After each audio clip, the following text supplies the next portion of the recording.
Fala, seus cristãos cansados, graça e paz a todos os santos da internet.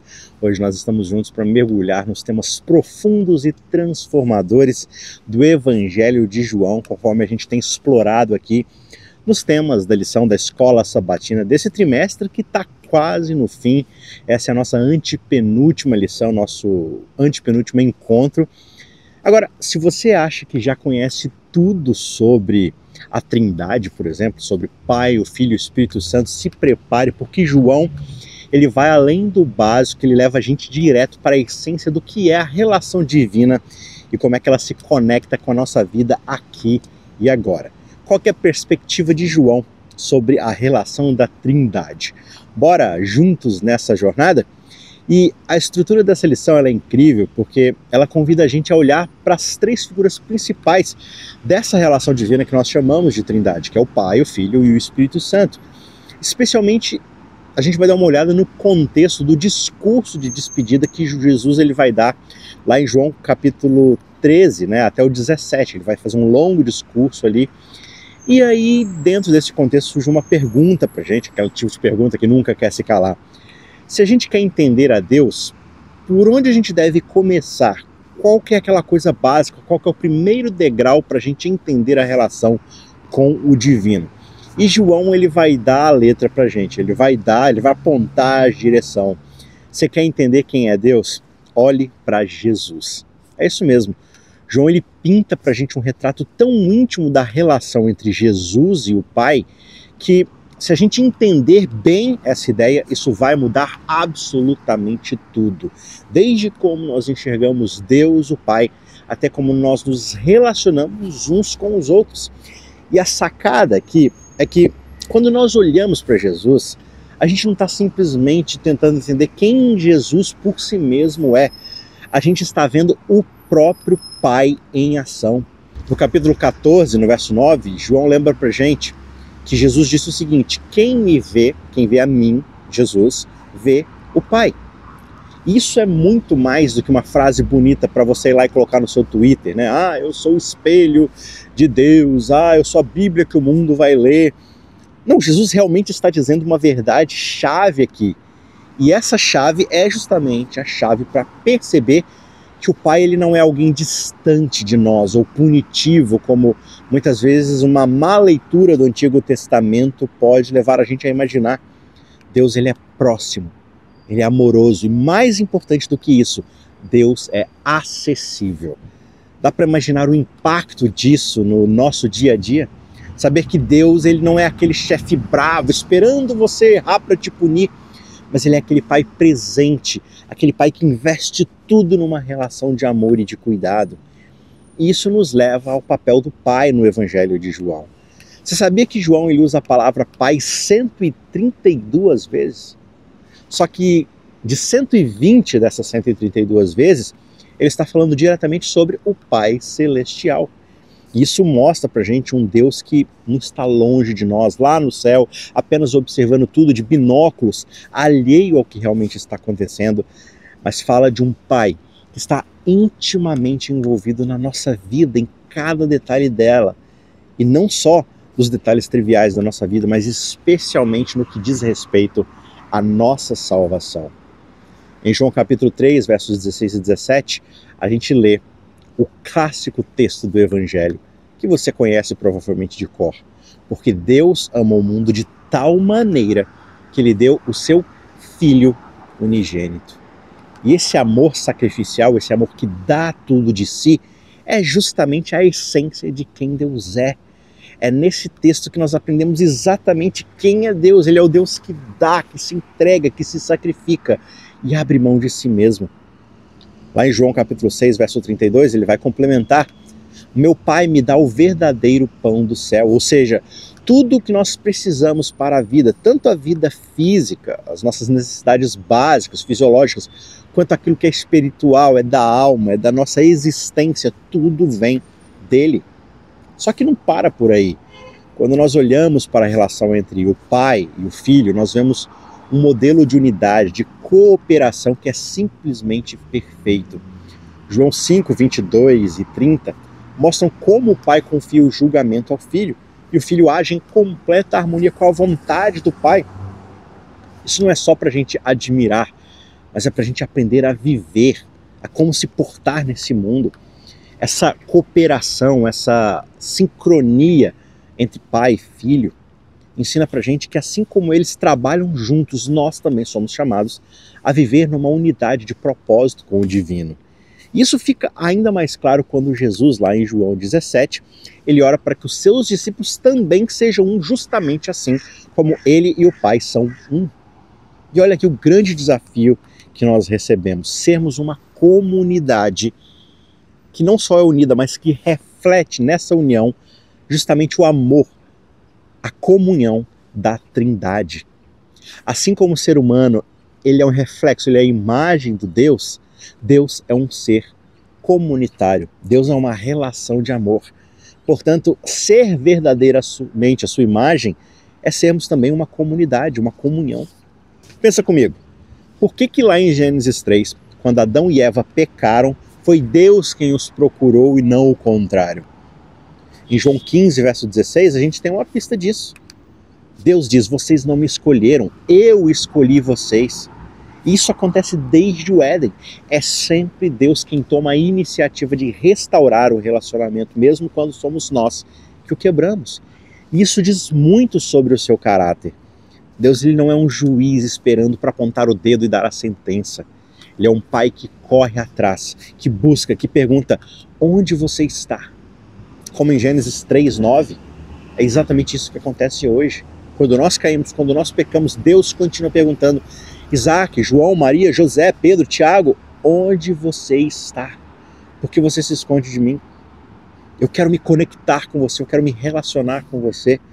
Esse padrão continua especificamente na pessoa de Jesus, porque Jesus ele não veio apenas passear aqui na terra, ele veio para nos salvar de nossos pecados, para se reconectar com a humanidade, para religar, restaurar a relação com o divino. Ele veio para corrigir a visão distorcida que nós temos de Deus por causa do pecado. Sabemos verdadeiramente quem Deus é para nos verdadeiramente relacionarmos com Ele. E aqui entra a grande questão de todas. Por que Jesus precisou vir pessoalmente aqui na Terra? A resposta, embora complexa, é também bastante simples. Somente o próprio Deus poderia corrigir a imagem errada que o pecado criou dele mesmo. Como é que alguém poderia restaurar confiança se enviasse uma outra pessoa para fazer o seu trabalho? E é por isso que Jesus, sendo igual ao Pai, sendo exatamente uma unidade de divindade, veio mostrar que Deus é exatamente aquilo que ele diz ser. Deus é amor. João 1,14 diz que o Verbo se fez carne e habitou entre nós. A própria presença de Jesus é a maior prova de que Deus ele não é um ser distante. Ele é Emanuel, Deus conosco. E falando em presença, a gente pode dar uma olhadinha agora no papel de uma outra pessoa que às vezes está meio escondida, que não aparece muito, mas que é justamente essa a sua função, o Espírito Santo. Em João capítulo 1, versos 12 a 13, a gente é lembrado de um papel que Jesus exerce, que é o da conversão. A conversão do ser humano, a mudança de coração é uma obra divina. Isso não acontece por vontade humana, não é uma escolha nossa. Nós sempre escolhemos pelo mal, mas justamente pelo poder do Espírito é que nós somos feitos filhos de Deus. É dele esse poder. Isso só é possível porque o Espírito Santo é quem nos convence do pecado, da justiça, do juízo, como Jesus vai dizer lá em João 16, verso 8. O Espírito Santo, ele é aquele vento misterioso, como Jesus vai descrever lá em João 3, verso 8, que age de forma imprevisível, que sopra para onde quer, vem, você não sabe de onde ele vem, para onde ele vai, ele age como quer. Só que ele é uma força poderosa, transformadora, que muda corações, que restaura relações e nos guia até a verdade sobre quem Deus verdadeiramente é. E o Espírito vai além disso. Jesus ele promete que quando ele fosse voltar para o Pai, que Jesus veio para a Terra, mas ele volta para o seu Pai, ele volta para onde ele nunca deveria ter saído, mas que ele faz por sacrifício. E agora, será que nós ficamos sozinhos nesse mundo? Será que nós ficamos abandonados nessa relação com o divino? Não. Jesus promete enviar o Consolador, aquele que é o Espírito da verdade e que estaria conosco até o fim de tudo. E é aqui que João 14:16 se torna fascinante. O Espírito, ele não é apenas um guia ou um conselheiro, mas ele é o próprio Deus que habita em cada um de nós, que nos capacita a viver a fé em todas as circunstâncias. Jesus, ele diz em João 14:12, quem crê em mim fará também as obras que eu faço e até maiores, porque eu vou para o Pai. E esse maiores aqui não significa que nós faremos milagres mais impressionantes, mais grandiosos que Jesus, mas que com o Espírito Santo o alcance do Evangelho seria global. A anunciação sobre quem Deus é alcançaria muito mais do que aquela pequena cidade de Jerusalém, de Samaria, aqueles limites geográficos ali onde Jesus atuou. Pense nisso. Enquanto Jesus estava ali limitado fisicamente à Palestina, hoje, graças ao Espírito Santo, a mensagem de Cristo alcança todos os cantos do mundo. E tudo isso culmina justamente em João 17, onde Jesus ora em preparação para a hora final. Essa oração que Jesus faz, ela não é apenas sobre ele, sobre a sua pessoa, é sobre todos nós. Jesus ora para que nós sejamos um, como ele e o Pai são um. Isso é muito mais do que um desejo bonito, de que um pensamento positivo, essa é uma declaração de missão. É um chamado para nós vivermos como uma comunidade que reflete o amor e a união divina. Jesus, ele sabia que sem essa unidade, sem essa comunhão, sem essa relação que espelha a relação do divino, o mundo não iria acreditar na mensagem do Evangelho, porque a mensagem do Evangelho é sobre a restauração da união, da relação com o Pai. É por isso que ele ora, Pai, que eles sejam um, para que o mundo creia que tu me enviaste. Que isso que eu ensinei para eles, que eles agora vivem, reflete justamente quem o Senhor é. E essa mensagem, ela é poderosa demais porque ela é viva, ela é real, ela é prática. E é por isso que a vida cristã nunca foi sobre isolamento, ou sobre acertar cada detalhe de cada vírgula teológica. É muito mais do que isso, é sobre relacionamento, sobre serviço, sobre ser uma comunidade. João 15 lembra pra gente que nós somos ramos conectados à videira, que é Cristo. E o propósito de nós estarmos conectados a essa videira é justamente de produzir frutos. Frutos que transformam vidas, que alimentam almas, frutos que glorificam a Deus. É exatamente nessa unidade, baseada no amor, que nós encontramos a essência do plano de Deus. Só que aí vem aquela provocação. Como que a gente pode construir essa unidade se a gente é tão diferente uns dos outros? Temos gostos, pensamentos, alinhamentos políticos, visões de mundo diferentes. Como ser um? E o mais importante, como fazer isso sem forçar, sem manipular, sem oprimir e obrigar? Porque às vezes é fácil você obrigar uma comunidade a pensar igual a você, exercendo uma força ditatorial. Não, eu vou punir e perseguir todo mundo que discordar. Isso não é unidade, isso é coerção. Para que a coisa aconteça de forma espontânea, somente pelo Espírito Santo. A resposta está justamente no modelo que Jesus nos deu. É olhando para essa relação entre o Pai, o Filho e o Espírito Santo que nós aprendemos como devemos ser. João 17, 11-23 é justamente um convite claro para que nós vivamos um relacionamento que reflita essa harmonia divina. Não é sobre uniformidade, ou seja, sobre todo mundo ser forçado à mesma forma, mas é sobre diversidade em unidade. Deus, ele nos criou diferentes. Isso não é um erro da planta divina, de uma fabricação, não. É uma parte essencial do seu plano. A nossa missão é aprender a valorizar essas diferenças enquanto nós buscamos algo maior do que nós mesmos. É por isso que a unidade na igreja não pode ser imposta, forçada, oprimida. Ela é algo construído em uma humildade de serviço. Não é feita à base da arrogância e da opressão.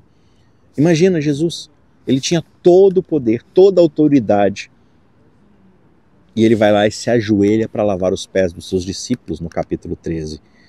Isso não é um gesto simbólico, não é Jesus querendo aparecer e pagar de simples, não é proselitismo falso. Jesus foi chamado justamente para mostrar quem Deus é, e Deus é exatamente isso. O que é mais impressionante? Lavar o pé do seu empregado ou entregar a sua própria vida para salvar quem te traiu? Aquilo ali é só um símbolo. mas que aponta para um caráter muito mais amplo do que isso. É por isso que a verdadeira unidade, ela só nasce através do serviço mútuo, da empatia, da disposição de colocar o outro acima de si mesmo. É assim que nós refletimos a Trindade. Não é pela busca de superioridade, mas pela prática do amor que conecta, que transforma as relações. E falando justamente em transformação, que tal a gente dar uma olhadinha aqui no motivo pelo qual Cristo morreu? Claro, se qualquer um precisar responder, a gente vai dizer, morreu para salvar os pecadores, para nos salvar dos nossos pecados. Mas ele também morre por algo ainda maior, que é integrar a todos nós ao seu corpo. Ele chama a gente para ser a sua noiva, para estarmos numa relação de amor com o Pai. Nós justamente não conseguimos ter essa relação por causa do pecado. O pecado causa a separação, a ruptura da relação. Houve uma traição e por causa dessa traição não há relacionamento. Então salvar do pecado significa justamente restaurar essa ruptura, refazer esse relacionamento. Em Efésios 5, 25 a 27, Paulo lembra para a gente que Cristo, ele amou a sua igreja e se entregou por ela para apresentá-la gloriosa, sem mancha, sem nenhum tipo de ruga. E esse é um lembrete muito poderoso de que a salvação não é apenas um evento individual, é algo coletivo. Claro que nós somos salvos individualmente, mas para a coletividade, para uma relação. Cristo ele não veio apenas para nos livrar do pecado e das suas consequências, ele veio para nos colocar numa nova comunidade, numa nova humanidade, onde nós aprendemos a viver de acordo com os valores do reino de Deus. E essa nova comunidade, ela é justamente moldada pelo relacionamento que a gente observa dentro da Trindade. Pai, Filho, Espírito Santo, todos vivendo em perfeita harmonia, com funções distintas sim, mas com o mesmo propósito, com a mesma missão. E essa é a base daquilo que Jesus chama a igreja para ser. Uma comunidade que reflete a beleza e a unidade da própria essência divina. Por isso que não é à toa que João 13,35 diz para a gente: nisso todos conhecerão que vocês são os meus discípulos. Se o quê?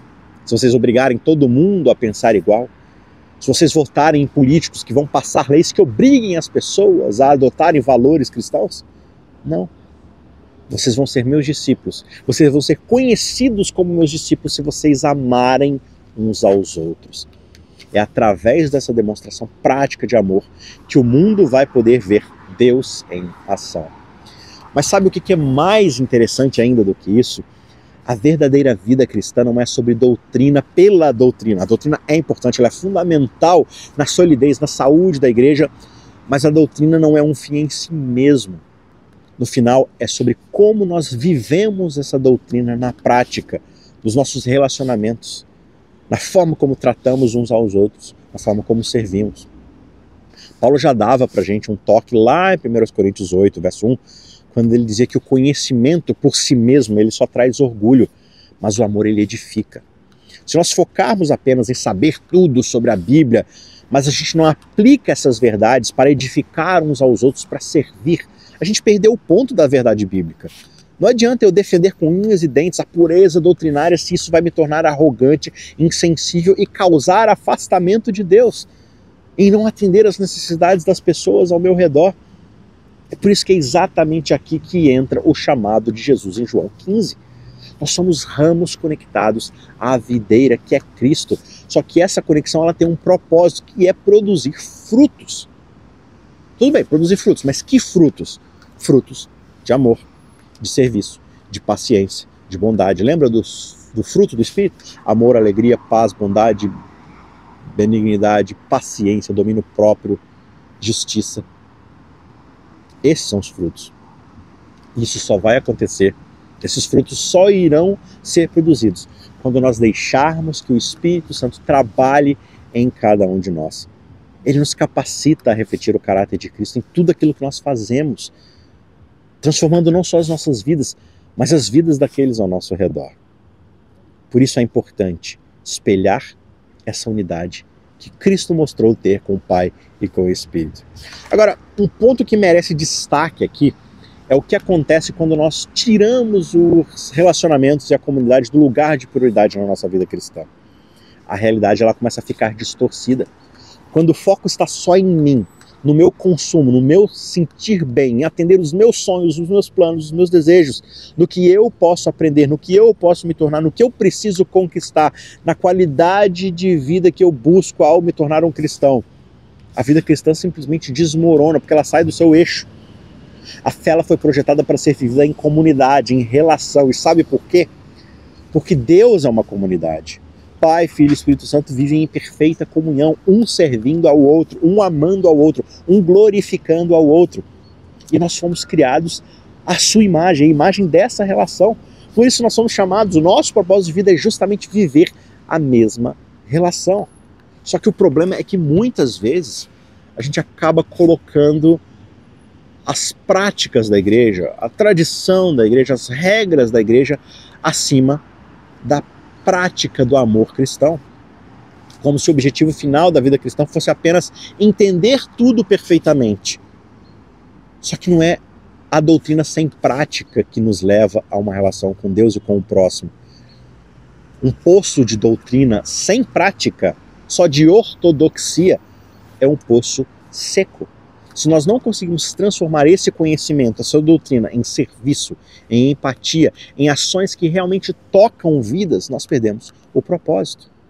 E não me entenda mal, eu não estou falando que a doutrina não é essencial e fundamental, ela é, mas ela não é o fim em si mesmo, ela é a ponte que nos leva até a verdadeira relação com Deus. A Bíblia não é apenas para ser compreendida e entendida, a Bíblia é para ser transformadora ao ponto de nos fazer viver as suas verdades. É por isso que todo esse contexto nos leva a um ponto crucial. O verdadeiro propósito da experiência cristã não é definir cada detalhe teológico ou garantir que nós estamos puros o suficiente. É muito mais do que isso, é muito maior do que isso. É sim, também isso, mas transborda disso. É inspirar outros, é enriquecer as vidas das outras pessoas com amor, com compaixão, com misericórdia, com perdão. É juntos experimentarmos a unidade que é tão essencial na nossa relação com Deus. Quando nos concentramos apenas em nós mesmos, na nossa santidade pessoal, nós acabamos apenas nos isolando, nos afastando das pessoas.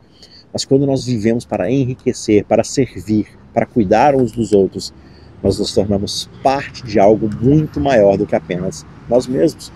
E aqui está o chamado de Jesus. Ele quer que nós experimentemos a alegria da comunhão, aquela sensação de pertencimento que só é possível ter em uma comunidade de fé. Em João 17, quando Jesus ele ora pela unidade dos seus discípulos, ele não está apenas pedindo por um grupo de pessoas que se dão bem, ele está pedindo por uma unidade, por uma comunidade que reflita a Trindade, a relação divina, uma unidade que mostra ao mundo quem Deus realmente é. E essa unidade não é algo que nós alcançamos sozinhos.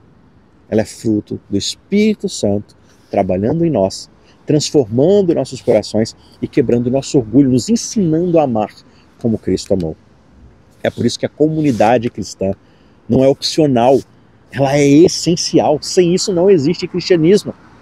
É nessa unidade que nós somos moldados, desafiados, testados, capacitados a viver de uma forma que glorifique a Deus. É muito fácil ser santo sozinho em casa, isolado de todos. Mas um santo que é realmente um santo paciente, ele só é paciente quando ele é testado na sua paciência. Um santo que é um santo misericordioso só é testado ao demonstrar misericórdia para com o outro que errou com você. Um santo que é perdoador, que é pacificador, que é serviçal, ele só é capaz de fazer isso numa relação. Agora imagina isso. Imagina essa santidade transformando o mundo. Quando nós vivemos essa unidade, essa comunhão de santidade, nós nos tornamos uma luz tão brilhante, num mundo tão dividido, tão escuro, tão cheio de dor, que as pessoas ao nosso redor começam a perceber que há algo diferente, que há algo genuíno, algo que elas também desejam. E isso, meus amigos, é o verdadeiro testemunho cristão. É nisso que todos sabem que somos discípulos de Cristo. Então, bora colocar isso em prática? Que tal nós começarmos a ver a igreja não como um lugar para ir, para buscar consumo, para se alimentar apenas, mas como algo que é para nós servirmos, para termos uma família onde nós amamos e edificamos uns aos outros. Que tal nós começarmos a priorizar relacionamentos e deixar que o Espírito Santo nos guie para viver essa unidade que reflete o propósito de Deus. E não só o propósito de Deus, mas o próprio Deus. Vamos pensar nisso? E se você chegou até aqui, se você ouviu até o final, você já sabe, né? Deixa aquela força, né? Curta aqui o vídeo, compartilhe com seus amigos, se inscreva no canal para você não perder nenhum dos nossos próximos conteúdos e vamos juntos crescer nessa jornada de fé e descobrir cada vez mais como vivemos em unidade, em amor e em missão, na missão que Deus nos confiou.